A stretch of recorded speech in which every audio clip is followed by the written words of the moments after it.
Hello, नमस्कार, आदाब, सत श्री अकाल और अस्सलाम वालेकुम। मैं मोहम्मद अहमद काज़मी लेकर आया हूँ आपका पसंदीदा कार्यक्रम आपके रूबरू। इस कार्यक्रम में हम बहुत सी ख़बरों को उनकी तह तक जाकर समझने की कोशिश करते हैं और उसमें कुछ जानकार लोगों से मदद लेते हैं।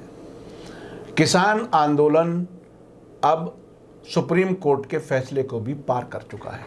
सुप्रीम कोर्ट का जो फैसला आया, जिसमें कमेटी बनी, उसमें वो पहले से ही वो लोग निकले जो कानून का समर्थन करने वाले थे। इसके अलावा जो एक नई खबर आए, नया जो घटनाक्रम है, वो हरियाणा के चीफ मिनिस्टर खट्टर साहब का हेलीकॉप्टर नहीं उतरने दिया और वहाँ जो तोड़ फोड़ हुई वो सब आपके सामने है। हरियाणा में चीफ मिनिस्टर अपने ही स्टेट में पब्लिक रैली के लिए नहीं उतर सका, लेकिन उसके बाद जो हुआ वाक़या वो बहुत ही दिलचस्प है। वो दिल्ली आए, अमित शाह जी से मिले, होम मिनिस्टर से, और होम मिनिस्टर ने जो अब तक कह रहे थे कि पूरे देश में हज़ारों पब्लिक मीटिंग होंगी, किसानों से मुलाकातें होंगी, उन्होंने कह दिया ये जो कृषि कानून है इनके समर्थन में अब कोई आयोजन ना करें। ये शायद हरियाणा के लिए कहा है या हो सकता है उनकी कोई पार्टी की, हुकूमत की ये पॉलिसी बन रही हो। इस सब को समझने के लिए मेरे साथ आज ख़ास मेहमान हैं अनीस अहमद खान साहब, वरिष्ठ पत्रकार। अनीस अहमद खान साहब, आप बताइए कि ये इतनी बड़ी करवट जो ली, क्या दबाव में आ गई सरकार? अब ये बात तो अब सोचनी पड़ेगी कि जब जो पब्लिक में जा कर के इन कानूनों के फ़ायदे गिनवाने के लिए बहुत सी रैलियां, बहुत सी पब्लिक मीटिंग होनी थी, कुछ हुई भी हैं, लेकिन उतनी बड़ी तादाद में नहीं हुई, और हरियाणा का तजर्बा जो हुआ उसके बाद कह दिया गया कि और आयोजन ना करें। आप इसे कैसे देखते हैं? देखिए साहब, किसानों की जो एडमेंट थे वो मान के नहीं दे रहे कि इन्होंने बहुत ज़्यादा। आप एडमेंट उन्हीं को क्यों कह रहे हैं, सरकार को क्यों नहीं कह रहे? मसला ये है कि एडमेंट का मतलब कि वो दृढ़, हिंदी में कहते हैं ना, दृढ़ है, यानी डटे हुए हैं कि वो पीछे नहीं हटेंगे। उसका उन्होंने एग्जाम्पल दिखला दिया कि लोहड़ी के दिन जब लोहड़ी जलती है पंजाब में, पूरे हिंदुस्तान में मकर संक्रांति मनाई जाती है, उसमें उन्होंने वो बिल खुले आम जलाया और यह कह के जलाया कि भाई हमें इससे मंजूर नहीं है।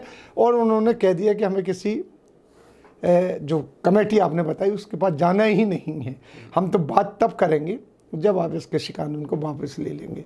ये उन्होंने खुल के बात कहा है, कोई ऐसा नहीं कहा है। प्रेस उससे निकलने के बाद, कोर्ट से फैसला आने के 10-15 मिनट बाद किसान लीडर्स, हाँ, किसान के जो वो है मंच है, उन सारे मंचों से ये बात आ गई सर क्लियर कि हमें ना उनसे मिलने जाना है, ना उनसे बात करना है। हाँ, पीएम अगर आ जाए तो हम बात कर लें, किसी एक आदमी का कि पीएम आ जाए, वह तो पीएम की बात दूसरी, पर पीएम तो आ नहीं रहे हैं, तो लिहाजा ये सब उन्होंने कैंसिल कर दिया, नहीं बात कर रहे हैं वो लोग इसके ऊपर। तो पहले से ही साबित हो गया था कि अच्छा, इन्होंने साम दाम दंड भेद, यानी जब एक कोर्ट में केस चल रहा है और ये आरोप लगाना कि साहब वहाँ पे जो खालिस्तान समर्थक है वीवीआईपी ट्रीटमेंट उनको मिल रहा, तो उसके बाद किसने? जयशंकर, यानी वो जो किसान बैठे हुए हैं उनके खाने का इंतज़ाम किया गया है या चाय का इंतज़ाम किया गया है, उसको ये नहीं चाहते कि वो खाना भी खाएं, उन्हें वीवीआईपी बता दिया गया है और खालिस्तानी भी बता दिया गया। खालिस्तानी तो पहले से कह रहे हैं उनको। अब देखना होगा कि सुप्रीम कोर्ट में किस तरह से उसको वो अब सबूत के साथ पेश। भाई सुप्रीम कोर्ट की तो बड़ी बेइज्जती हो रही, इसमें माफ़ कीजिएगा। अब मानना का मामला चल जाए, लेकिन मैं तो माफ़ तो सुप्रीम कोर्ट करेगा, मुझे तो सुनने में क्या नहीं, तो ये तो मैं बहुत कह रहा हूँ, वैसे अखबारों में भी बहुत आ रहा है इसके बारे में कि सुप्रीम कोर्ट ने एक पक्षीय, मतलब एक तरफा फैसला कर दिया एक किस्म से, ये कमेटी बना के, क्योंकि सरकार भी यही चाहती थी कमेटी बन जाए तो फिर उसको कहने को हो जाए कमेटी में बात जाएगी, ये लोग मिलेंगे जुलेंगे, ये होगा। जबकि किसान ये कह रहे हैं कि हमें तो मुद्दों पे बात नहीं करना है, हमें बात ही नहीं करना, हमें तो बात करना है कि पहले ये ख़त्म कीजिए आप 3 जो कानून आपने लागू किए इनको ख़त्म कर लीजिए, फिर बात करने बैठते हैं कि बनना क्या है आगे, क्योंकि उनसे पूछ के नहीं बनाया। सुप्रीम कोर्ट ये फैसला दे रहा है कि आप इनसे बात कर लीजिए, जो कमेटी बनाई है हमने, और कमेटी में कैसे लोग निकले हैं वो भी आप देख लीजिए कि उसमें कोई। अरे साहब, किसान तो सुप्रीम कोर्ट आना ही नहीं चाहता था, नहीं चाहता, वो पिटीशन डाली और अपने आप ही आपस में बैठ के बात कर। भाई देखिए, ये किसानों का कोई वकील वहां पर नहीं था, कोई नुमाइंदगी वहां आखिरी दिन तक नहीं था। वही तो फिर वो फैसला कैसा देखिए, किसी भी अदालत का बुनियादी असूल ये है कि दो पार्टियों में कोई इख्तलाफ हो, कोई झगड़ा हो, उसे निपटाती है हुकूमत। एक पार्टी तो जा ही नहीं रही, दूसरी पार्टी अपने आप ही आती है और किसी भी XYZ से पिटीशन डलवाती है और अपने वकील के ज़रिए अपनी बात कहलवा लेती है और जज उन्हीं के जैसा फैसला कर देते हैं, उन्हीं के लोगों को कमेटी में बिठा देते हैं। ये बात क्लियर हो गई। वो लोग नहीं आए ना, उन्होंने कह दिया कि हम कोर्ट में तो गए नहीं है, तो सबने देखा। उन्होंने कहा हमें फैसला मानेंगे नहीं, फिर कॉपियाँ जला रहे हैं वो लोग। और इसके बाद वो एडमेंट है कि हम रैली में निकालेंगे। हालांकि कुछ लोग कह रहे हैं कि वो रैली सिंधु गेट से, बॉर्डर से, वो 26 जनवरी का जो देखिए, वो मैं सुन रहा था उनके कुछ नेताओं का इंटरव्यू, वो इस बात पर जिद नहीं कर रहे हैं कि राजपथ पर आकर के हम अपनी ट्रैक्टर रैली निकालेंगे, लेकिन ट्रैक्टर रैली निकालेंगे 26 जनवरी को। वो रूट बताएंगे, वो डिटेल आएगी। लेकिन अब जो खास बात मैं आपसे समझना चाह रहा हूँ वो ये है कि खट्टर के हेलीकॉप्टर को ना उतरने देने के बाद, जब वो करनाल के नज़दीक किसी गांव में उतर रहे थे, उसके बाद अमित शाह जी ने ये कह दिया कि आप कोई आयोजन ना करें। इसका मतलब क्या ये समझा जाए कि बीजेपी के अपने लीडर्स को अब खतरा बढ़ गया है? भाई दूसरी बात, अमित शाह क्या अमित शाह चूँकि सरकार में दूसरे नंबर पर हैं, वो मोदी जी के बाद में, कुछ लोग तो उन्हें नंबर 1 कहते हैं, हाँ, वही चला रहे हैं।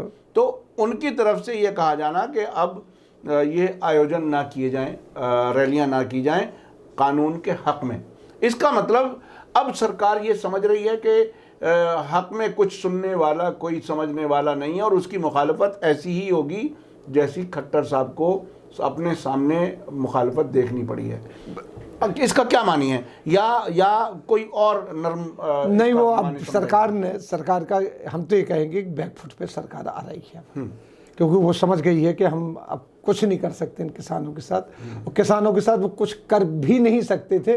पहले तो उन्होंने जैसे CAA को दबा लिया एक किस्म से, वो कोरोना ने दबाया, किसने दबाया, लेकिन वो अभी क्रेडिट लेते कि हमने किया है ऐसा।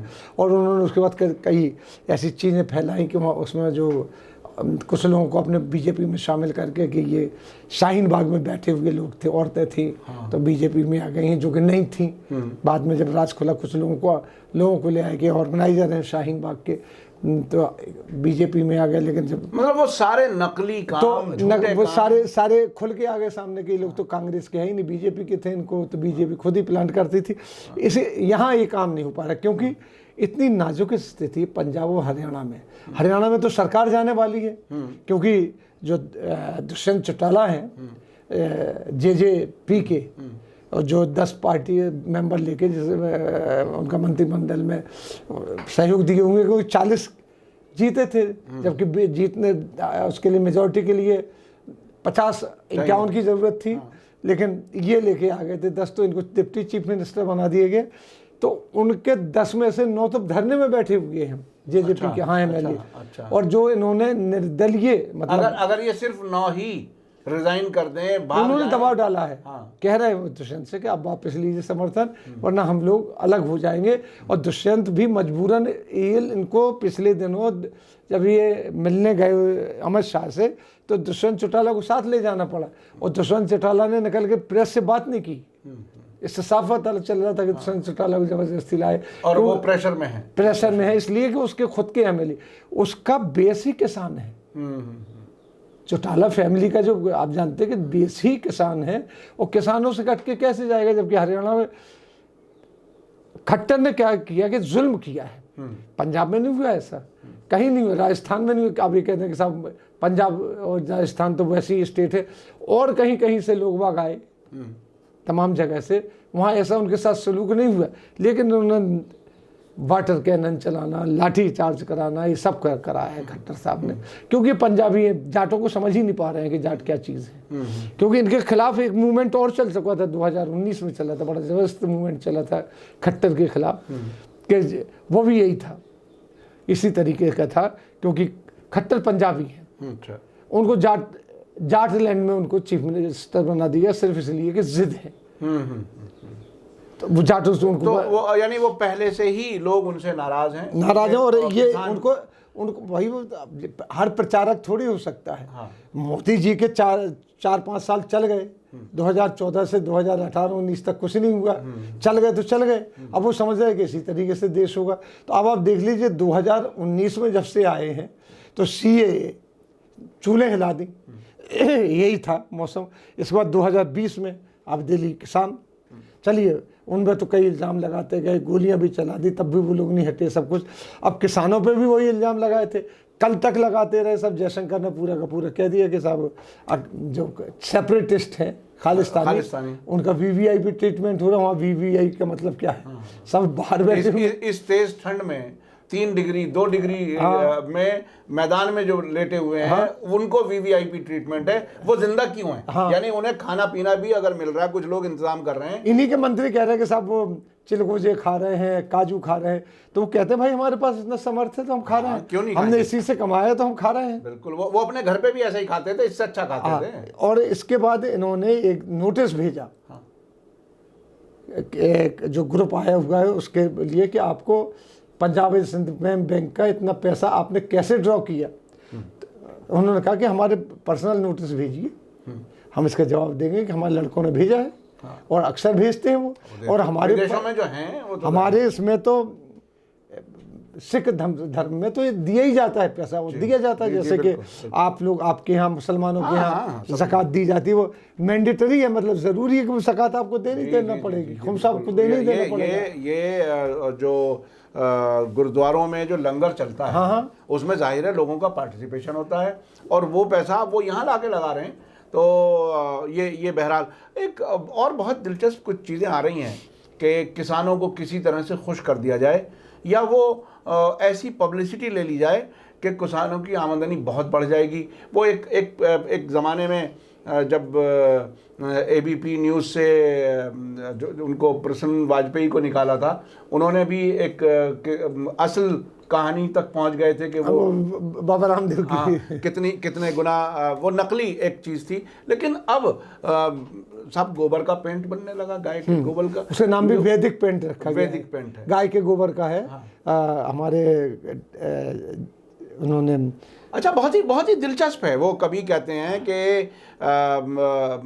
उस ज़माने में, जिस ज़माने जो माइथोलॉजिकल कहानी है उसमें इंटरनेट होता था, कभी कहते हैं कि वो पुष्पक विमान की क्या स्पीड थी। नहीं, वो तो अब इंदौर यूनिवर्सिटी है, उज्जैन यूनिवर्सिटी में ये उन्होंने अलग से एक डिपार्टमेंट बना दिया जहाँ ये पढ़ाया जाएगा कि श्री राम का नाम लिख के पत्थर पे तैराए गए। तो क्या उसमें वैल्यू थी कि वो तैरने लगे पत्थर, राम सेतु वो जो है। इसी तरीके से जो पुष्पक विमान उड़ता था उसकी स्पीड क्या थी, क्योंकि कहा जाता है कि वो तो मतलब अब विचारों से ज़्यादा तेज चलता था। जिस पे रावण आके सीता का लेके किडनैप करके ले गया था, फिर वो जो कहानी है। तो इस तरीके से तो अब वो पुष्पक गया था कि मिथ था, मिथ नहीं, ये कह रहे बिल्कुल रियल में था। वो पत्थर जो तैरे थे राम लिख के, श्री राम के लिख के, तो ये कह रहे कि हाँ वो रियल है। उस पर बाकायदा उन्होंने विंग बना दी। वो जो माइथोलॉजिकल, इसके अलावा साहब बहुत बड़ी तादाद हिंदुओं की भी है जो ये कहती है कि ये कहानी है सिर्फ लिखी गई। भाई देखिए गाय, हाँ, इसमें कोई हकीकत, चूंकि किसी भी हिस्ट्री में ये बताया जाता है कि कौन से सान कितने साल पुरानी बात है। जिसकी कहानी की शुरुआती हज़ारों वर्ष पुरानी बात है, ये बता ही ना सकें कब की है, उस बहस में हम नहीं जाना चाहते। लेकिन यहाँ अब किसानों को बेवकूफ़ बनाने के लिए क्या इस तरह की कुछ चीज़ें? भाई ये तो ये कह रहे हैं, ये मेरा तजुर्बा है। मैं अपने गांव गया हुआ था तो BJP के बहुत बड़े MLA आगे अब मिलने आए, दोस्ती थी। तो हमने कहा, बोले कैसे? हमने कहा ब्लड प्रेशर रहता है, हार्ट का ऑपरेशन। आपने पूरा बताया। बोले उससे क्या है, गौ माता के आप बालों पे हाथ फेरिए, आपका ब्लड प्रेशर कम हो जाएगा। हमने कहा अच्छा, ऐसे ही पूछे। बोले भाई गाय में देखिए एक ताकत है, आप उसको जब हाथ फेरते हैं तो उसके अंदर ये समझ आ जाती है कि आपके अंदर किस चीज़ की कमी है। अच्छा, तो वो जाती है, चढ़ती है, वही जड़ी बूटियाँ, सेम जड़ी बूटियाँ, फिर आप उसके पास आप हाथ टच करेंगे तो फिर वो जड़ी बूटियों का असर आ जाएगा आपके अंदर। इस तरीके के मिथ फैलाए जा रहे हैं। जिस तरीके से जो इन्होंने आपका जो कामधेनु एक डिपार्टमेंट बनाया उन्होंने सरकारी है, उन्होंने एक चिप बना लिया था। वो रेडिएशन रोक देता था, और जब आप मोबाइल में लगाइए तो रेडिएशन रुक जाएगा। तो ये बहरहाल बहुत ही दिलचस्प चीज़ें हैं। किसान आंदोलन को नाकाम करने के लिए अलग अलग कोशिशें हैं, लेकिन अब ये बहुत बड़ी खबर है। लेकिन ये अमित शाह जी का बयान जो है, जिसमें खट्टर साहब को कहा है कि अब आप कानून, किसान कानून, कृषि कानून के सपोर्ट में कोई आयोजन ना करें, ये सरकार की एक तरह से मजबूरी की हालत नज़र आती है।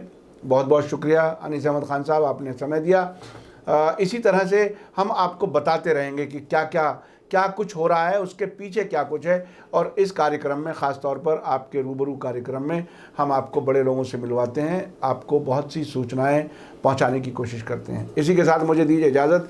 धन्यवाद, शुक्रिया, जय भारत, जय हिंद।